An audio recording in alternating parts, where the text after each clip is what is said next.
Dentro de las garantías de los derechos fundamentales tenemos nosotros el control, el contenido esencial que ya habíamos abordado en el artículo 72.4, 74.2 de la Constitución.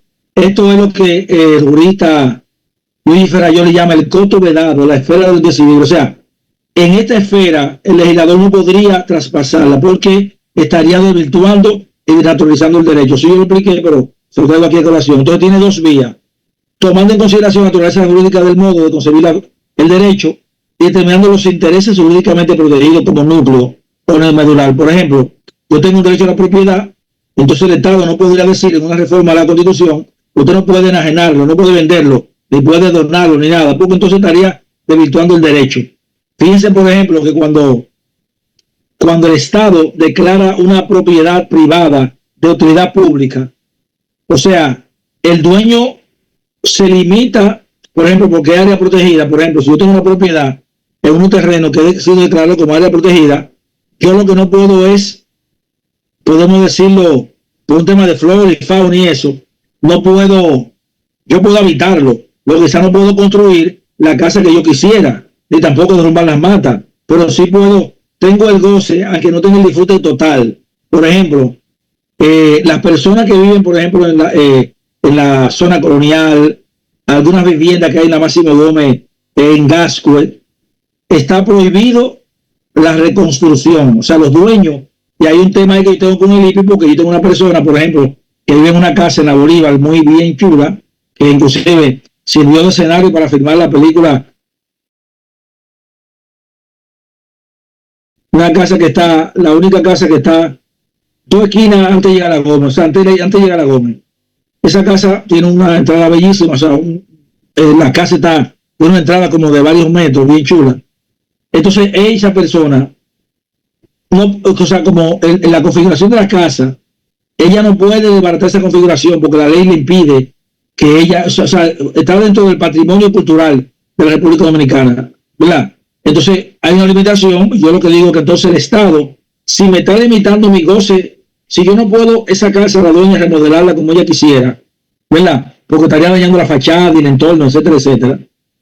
Entonces el Estado debería exonerarme a mí el IPI o exonerarle a ella el IPI, ¿verdad? Porque ella no puede remodelar la casa. Por eso. Y la casa que están en la zona colonial, que tienen un corte victoriano, etcétera, etcétera. Entonces, esas personas, si el Estado está limitando el derecho de poder hacer remodelaciones, deberían de eliminarle el IPI.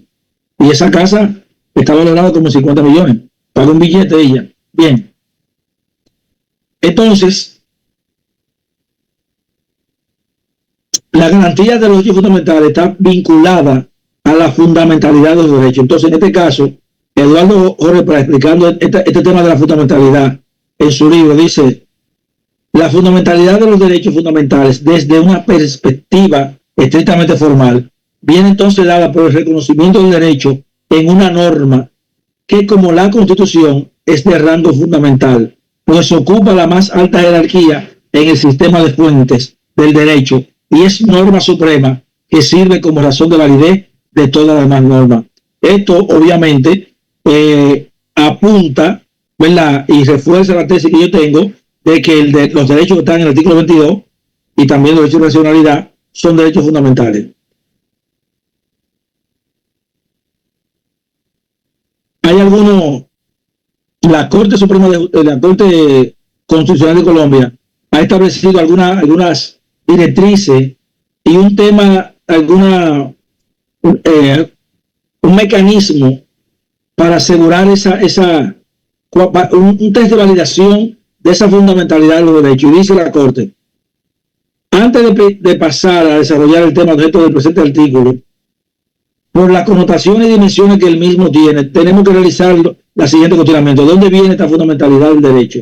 En ese sentido, la Corte Constitucional de Colombia ha realizado lo que podríamos denominar el test de validación y ha dicho esto. En ese sentido, la Corte, mediante sentencia de tutela T406-92, ha establecido lo siguiente: esta Corte considera que para que un derecho tenga calidad fundamental, debe reunir unos requisitos esenciales para la identificación de un derecho de tal naturaleza. Existen unos criterios que ponen en evidencia los requisitos señalados y y el derecho fundamental mismo. Por ejemplo, que el derecho tenga una conexión directa con los principios constitucionales, que sea de eficacia directa y que tenga un contenido esencial. Esos son los elementos que la Corte ha establecido. Por ejemplo, ahí podríamos hablar del derecho a la propiedad y quizás de otros derechos.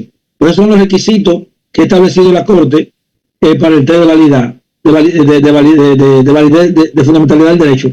Todavía el Tribunal Constitucional, hasta donde yo tengo entendido, no se ha pronunciado sobre este tema, pero imagino que en algún momento lo hará, sobre este tema tan importante. Déjame seguir porque nos queda poco tiempo. Bueno, el Tribunal Constitucional de España, hablando de estas dos dimensiones, en la sentencia 1181 ha dicho lo siguiente, pero recuerden que en España hay que tener cuidado con la sentencia porque en España, en la propia Constitución, hay una división de derechos constitucionales, porque están en la Constitución, y derechos fundamentales. Por ejemplo, hay derechos como la educación, la salud, derecho a la vivienda, que no son fundamentales en España. ¿Por qué? Porque esos derechos están ya garantizados. En otros países, República Dominicana, América Latina, Sudamérica, hemos tenido que darle la connotación fundamental a todo para lograr un mayor nivel de prelación. Y aún así, hay falencia en la garantía del ejercicio del derecho. Por eso en España, por ejemplo, cualquier ciudadano español puede acceder al Tribunal Constitucional para que le tutelen un derecho fundamental, no así constitucional. Ahora, usted podría vincular un derecho constitucional con un derecho fundamental y ahí sí podría llegar.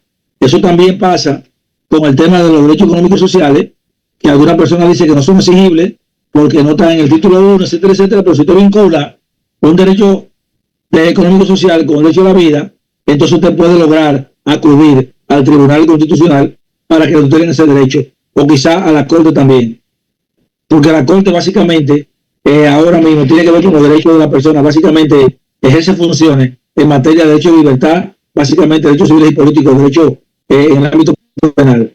Bien, entonces,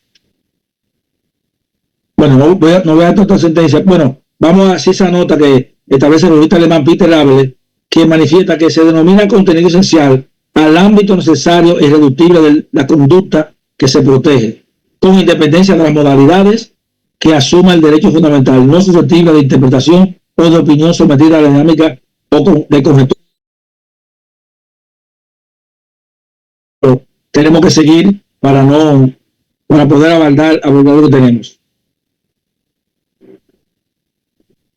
Bueno, Humberto Noguera Cala dice, hablando de las garantías fundamentales, dice: el legislador dispone de cierta posibilidad de restringir el derecho y regular el ejercicio del derecho, como hemos hablado del artículo 74.2, en los casos que la Carta Fundamental autoriza. O sea, por eso el 74.2 dice que la limitación al derecho tiene que ser por una ley, pero no cualquier ley, tiene que ser una ley orgánica, o sea, que se apruebe con mayoría cualificada, pero además tiene que respetar el contenido esencial. Además de eso, tiene que respetar el principio de razonabilidad, que tiene tres opciones o tres elementos: necesidad, adecuación y proporcionalidad. En los casos que la Carta Fundamental autoriza, pero no puede nunca afectar el núcleo intangible del derecho. De forma tal, esto obviamente vinculado con lo que establece el jurista italiano Luigi Ferrajoli, hablando del contenido esencial. De forma tal que la posibilidad de restringir el ejercicio de un derecho termina donde comienza el núcleo del derecho o contenido esencial. Por ejemplo, siempre pongo el ejemplo: usted tiene una moneda de 25 centavos o 25 pesos, ¿verdad? Para una circunferencia más grande, y entonces coloca una moneda de 5 en una hoja. Primero coloca una moneda de 25, hace la circunferencia. Luego, dentro de la circunferencia de 25, hace una conferencia de 5 pesos, más pequeña. Entonces, toda esa área que está antes de la circunferencia pequeña, el legislador podría legislar, como en el caso del derecho a la propiedad, que dice que no puede, cuando se declara una área privada, o un área privada dentro de un decreto de área protegida, o de una ley de área protegida, que no puede construir una casa, etcétera, etcétera, pero sí puede vivirla. sí podía descansar. Entonces, ese contenido, todo ese espacio que el legislador está antes de llegar a la conferencia, al borde del segundo círculo de 5 pesos, eso se llama la esfera en que el legislador puede actuar.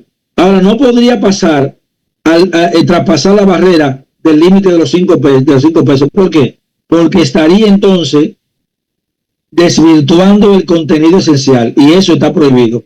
Bien, con este ejemplo se puede explicar gráficamente, o sea, en teoría, ¿verdad? Esto. Alguien pregunta si están grabadas la clase, la licenciada Florentino dijo que sí, que estaban grabadas, entonces ustedes acceden a la clase para que y pueden verla. Es una facilidad, una nueva modalidad que está implementando el CAL, pero la idea es la siguiente. O sea, ustedes vean los videos, las grabaciones, pero sigan profundizando, señores, porque yo dije al principio que ustedes en un diplomado como este, no es verdad que van a aprender derecho constitucional. Ustedes tienen que seguir profundizando. Yo les sugerí a ustedes que entren a la página del Tribunal Constitucional para que sigan profundizando sobre estos temas. ¿Verdad? Hay una sentencia de la Suprema Corte de Justicia donde hay casos de control difuso. O sea, ustedes tienen que seguir investigando para seguir profundizando sobre estos temas, porque no es verdad que ustedes, una clase, o sea, hemos dado varias clases, pero yo tuve que hacer una maestría de Derecho Constitucional de 18 meses y sigo estudiando, sigo leyendo, sigo investigando, buscando doctrina, buscando jurisprudencia. O sea, porque el saber, el conocimiento no se acaba, no se agota. Entonces ustedes, además de la grabación, tienen que seguir profundizando, porque si no, entonces no van a aprender Derecho Constitucional. Bien, además de que esto le permitirá hacerse una propia idea, o sea, tener una idea propia, no la idea de Máximo, sino una idea propia en relación a un tema tan importante como son el tema de los derechos fundamentales y como el tema del derecho constitucional.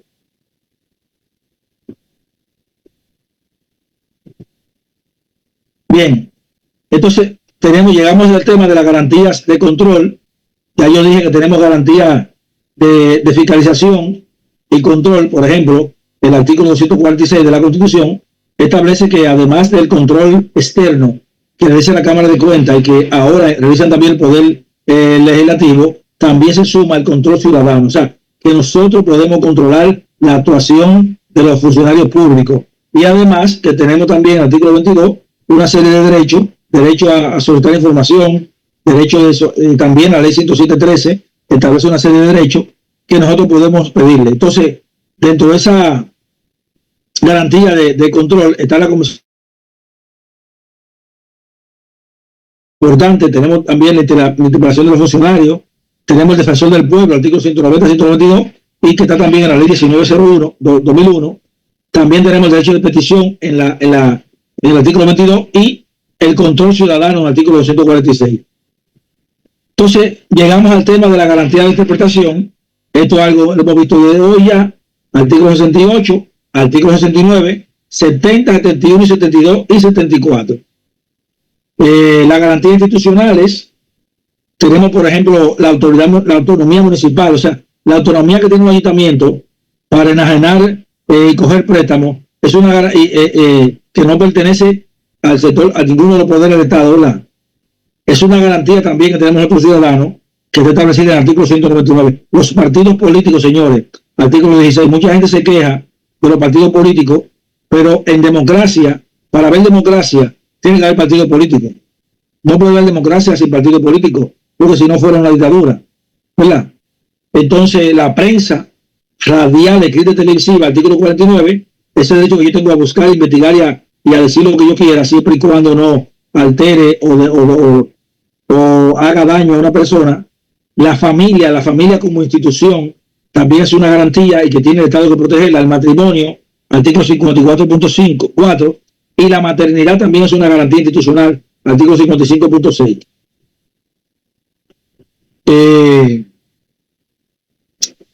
Tenemos las garantías jurisdiccionales también, que se ejercen a través del control difuso y el control concentrado. Y tenemos la garantía de interpretación, como ya hemos dicho, que está en el artículo 74 de la Constitución, que lo hemos visto.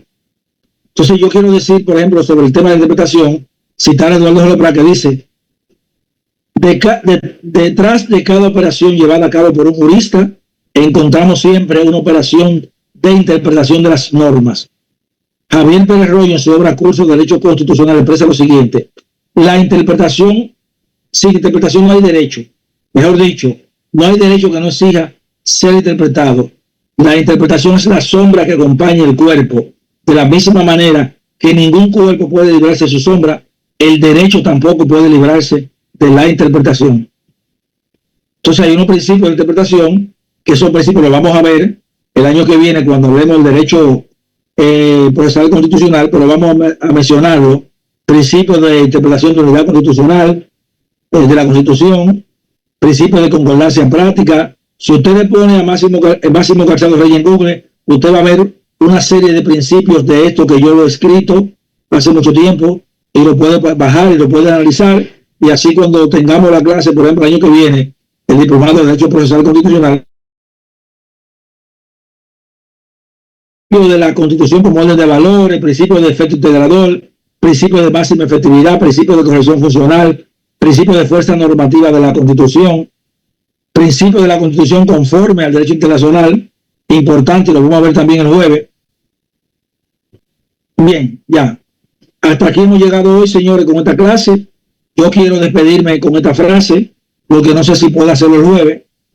Entonces, exhortándole primero a que el jueves no falten, porque el jueves tenemos